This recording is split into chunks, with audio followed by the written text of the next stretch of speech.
All right, ladies and gents, I am so excited to be here. With me today is a very special guest, and we are excited to talk to you about wealth being and how to generate profit while creating impact. And with me today, she's a naturopath doctor, she's an acupuncturist, and a founder of a practice called Aria Integrative Medicine, and is based out of Seattle. And this has been an establishment since 2013. So with me, please help me welcome Dr. Jenny Bennett. Jenny, welcome to our show. Awesome. Thank you, Dee, for having me. I'm excited to be here. Yes, thank you. And I'm excited to really, let me ask you this first question of why are you doing what you do? I'm sure there's a special reason why you're called to do what you do today. So please share with us of how you found your path into health and wellness and integrative medicine. Yeah. So for those of you who don't know, I'm a naturopathic doctor and an acupuncturist, but I used to be a pharmacologist. So like the person who makes drugs in a lab, legally makes drugs in a lab. And, I just sort of got burned out by the pharmaceutical industry after working with them for a short period of time, and decided that I needed to find a more kind of comprehensive form of healthcare, like a way that people could spend more time with a physician or a practitioner and really go into the depths of why they were, dealing with what they were dealing with, and kind of ways to help work on healing that weren't just prescribing medications. And so that got me into the field of naturopathic medicine. And my specialty is in autoimmune diseases and specifically rheumatologic conditions. So a lot of arthritis, inflammatory types of conditions. So that I kind of got into because, well, I think like any medical professional, my family is riddled with autoimmune diseases. So it was always fascinating to me to learn about something that I had such close personal contact with. And it's really can be really empowering to be able to help people who not only who are really sick, but also feel like they don't have a lot of options in terms of specialty care, and providing an integrative approach to their health and well-being when they're dealing with a lot of specialists and medications and stuff can be really beneficial for them in that time. Wow, very nice. So give us a little bit of what it's like to work with one of your patients or clients, and specifically with your clinic. How do you walk them through the recovery or healing process? Yeah, so initially I will generally spend an hour and a half with someone for the very first visit. And in that visit, we go through everything in their history, not just about their condition in particular, but especially with autoimmune diseases, figuring out, what types of things in their life are triggering their inflammatory condition or their immune system. So we talk about diet and lifestyle and hormones and stress and infections, especially now in time of COVID, all these things that can be potentially aggravating to the immune system. And we go into depth into all of that. And then, during that time, we decide if any additional testing needs to be done, imaging, are there any other kind of workups that need to happen? And then usually what we'll do is the goal is that we create a journey or a process, and health in and of itself is always a process. There's never a magic pill. There's never a one step to take to get there. It is always, trying to make modifications and adjustments, and then seeing what happens and going from there. Where I feel like, my care with people is really important is understanding the sustainability of treatments long-term.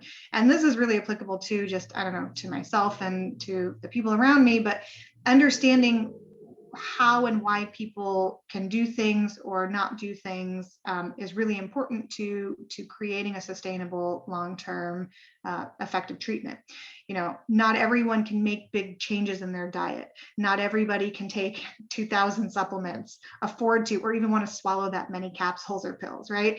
Some people really struggle with consistency or maybe exercise. And so finding solutions to those problems where you can say, all right, what are some ways that are sustainable for you to make some small changes in your diet? What can be the most effective? Maybe it's not pulling out, gluten, dairy, soy, all these foods. Maybe it's just, tweaking some stuff and reducing, a few things here and there that will be easy for you in the long term. And so I feel like that can be really, really effective tool, and what we spend a majority of our time doing with people. So just so that I think I'm hearing you and we're on the same page, is that it seems like it's a very holistic way of looking at someone as a person overall, including their habits and their health regimens, and then including all of, if they have any pre-existing conditions, and working with all of that, and really pacing it out and really allowing the person to really heal or recover or improve their health like naturally. And I want to say, you said the word a couple of times, sustainably. Is that, am I on the right page here? Absolutely. Yeah, absolutely. Yeah. I mean, it is fairly all encompassing. No, we like to pin it down a little bit, but it does include a lot of things. Yeah. Yes. And I want to say, considering before I went this route of really taking my health more like on the next level, alternatively, I really got into the conventional side of things too. And I honestly would say one of the reasons why we want to bring you on to speak about this is to be able to shed that light of the difference between one type of practice versus the other. And it's not one that's better than any other, but it's really a clear understanding and a very distinct way of looking at health, which I just, want to really clarify for the listeners, is that it's very holistic, and you look at like the person as a whole, and then really seeing what's really possible for them short term and then ultimately long term. So that's great. Yeah, absolutely. I mean, we do a disservice to seeing, to I don't know, humans in general, by not utilizing all the tools that we possibly can. And conventional integrative medicine belongs together. Like, if you separate them, you aren't providing the best possible care to people. And as someone who has a background in pharmacology, like, I understand the necessity for medications many times, but I also understand when they're not necessarily needed. And it is all of those things we are important in integrating, because you will get the best possible healthcare if you do that. Yeah.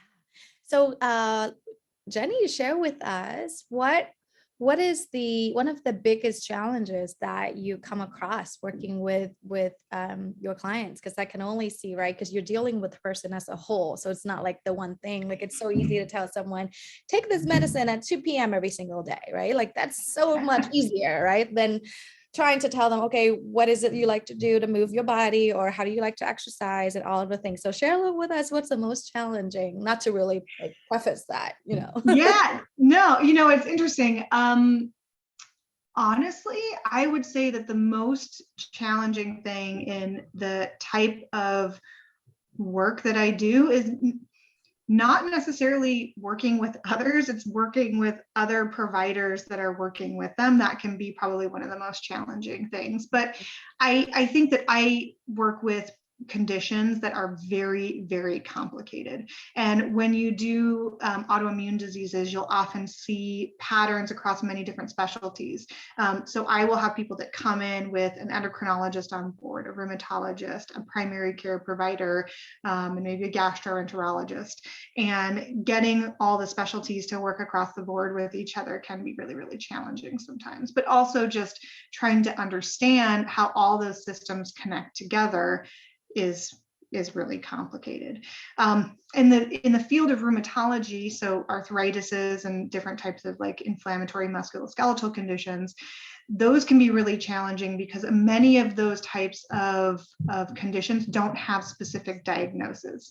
So if you come in and you have rheumatoid arthritis, great, we can diagnose rheumatoid arthritis. But a lot of people come in and they say, oh, my labs were off, what is happening? But they're not sick enough to be classified.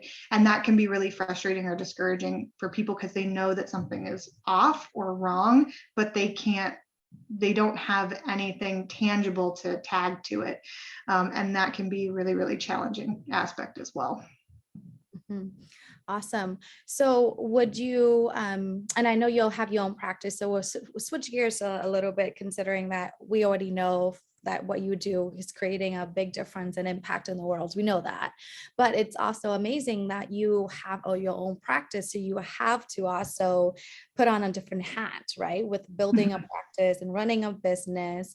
Can you talk to us a little bit about how you're able to continue doing what you love, creating that big difference in the world, creating impact, and managing the business side of things with a level head? Well, that has been an ongoing process for the 10 years I've been doing it. It's, oh my gosh, I am still learning. I have learned a lot, but I still feel like I have a far ways to go. It's interesting. When I first started this business, it was mostly in that I wanted to create something that no one had really created before, at least in our area, which is here in Seattle, Washington. And I went into it kind of full force, not realizing the scope of attention I would need to pay to the business portion of it on top of the patient care part of it. And there was quite a bit of a, what's the word for it? Like a turning point for me in understanding that I had to really, start delegating a lot of tasks and important things that had to be done in order to make sure that both parts of the jobs that I was working were running smoothly, because physically, mentally, and emotionally, I could not do it all on my own. There's no way. I tried really hard, but in terms of my own health and sanity, it was just not going to happen. So in order to create a level head for myself, being able to get help and have people here that could assist me was beyond means one of the most important things that I could do. Yeah. And so where do you see the future of let's like zoom out a little bit, right? Where do you Mhm. see the future of health and wellness now that, being a naturopath or going to a naturopath as an alternative to conventional medicine is much more common Mhm. now than ever before? Would you share your perspective on what we should look forward to? Yeah, I'm hoping, and I do see that things are starting to head in this direction, and that things will become more integrated now than they already are. I think it's very evident that people want a type of healthcare that is all encompassing. The time and age of 15-minute consults with people is not sustainable for anyone, not for patients, not for practitioners. And I have many friends that are MDs and DOs. They talk to me about how it's so frustrating to not be able to provide the type of care they want and the type of care that patients want. And I see these types of things becoming more and more integrated, that I think that is just going to be really beneficial for not just alternative healthcare, naturopathic healthcare, conventional medical care, but just for people as a whole. Mhm. So Yeah. Speaking of that, can you update us on, because I'm not updated, of course, on that whole side of things with, I know the last time I checked with my naturopath, I couldn't use my insurance. mhm. So is that changing in various parts of the country, and or what should we look forward to in that area? Yeah, so it really depends on the state with which you live in and the type of insurance that you have. So here in the state of Washington, we have state regulations that say that all insurance companies based out of the state of Washington are required by law to provide insurance benefits for all alternative healthcare practices. So that's, Wow. Is yeah, that only in Seattle and Washington state? there are other states too. Oregon, I believe, is the same. There are kind of, several states smattered throughout the US that have those types of regulations in place. So they'll cover, insurances have to cover. Now, the insurance plan itself will determine how much coverage you actually get. So some insurances will cover whatever visits across the board. You can say, however many visits you want to go into, as long as your deductibles met, will cover this percentage. Some insurances will give you like a package deal that'll say, okay, well, you can get 12 visits of acupuncture, chiropractic, massage, but once you meet those 12 visits, we won't cover it anymore. So each insurance plan is a little bit different. Some states will not cover any certain types of alternative care. So the state of California is a really good example of this, where they will not cover any naturopathic medicine, but they will cover acupuncture and chiropractic. And that's just some weird legal stuff that happened back in like the 70s that no one has quite corrected yet. But eventually it should get to a place where they do have insurance coverage. And it's really just up to the state regulations and the insurance companies themselves. So as more and more states start recognizing the utility of these types of healthcare practices, they'll start making laws and regulations that require insurance benefit coverage. And then those insurance companies in those states will be required to provide coverage. That's awesome. No, it's great to know, because I mean, I know that we have a policy where there's, like you said, a portion of it will be covered and the rest would be out of pocket for the patient. So would it work if someone lives in a different state and bought an insurance from Washington State? Would that be a case where they could be covered? Yeah, absolutely. But then there's, of course, regulations that if you have, the in-network providers for that insurance may not cover the ones in your particular state.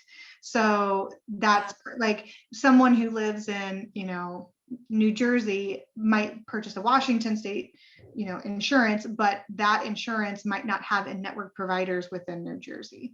So there's a lot of insurance is very complicated and there's a lot of nuance to it. So yeah, no, it's great to know. I think this is it's a good tip for the listeners. I mean, even for myself, I just learned that that's amazing that some states are already, making alternative health possible for patients. So that's great to know. And imagine if more states will be participating. I think the future of, health and wellness, healthcare in general would be really, I want to say, and comprehensive for people. Yeah, and more accessible for people to access it, right? To be able to participate in that type of healthcare. Okay, so if you have one tip, Jenny, to share with the audience in terms of how to ultimately take care of themselves and dive into the new process and journey of how to be well and healthy, what's your one tangible tip that people can take on? Yeah, so similar to what I said before about the thing that sort of kept me sane was just get help. I think that, if you get to a point where you are starting to feel overwhelmed, or there's too many things to do, or even if you think you can't afford it to bring on help, do it. I brought in some staff and I didn't think I could quite pay them, but bringing in that staff freed me up to be able to do more things that brought in more income. So it is always going to be beneficial to bring in additional help to allow you to take some stuff off of your plate. One, so you can stay sane, and also two, so that you can do other things that are more important to the growth of your business. Fantastic. And Jenny, tell us about your practice, how we can find you, and if there is anything that you like to offer the audience, we would love to hear from you. Yeah, absolutely. I'm here in Seattle, Washington. My clinic is called Aria Integrative Medicine.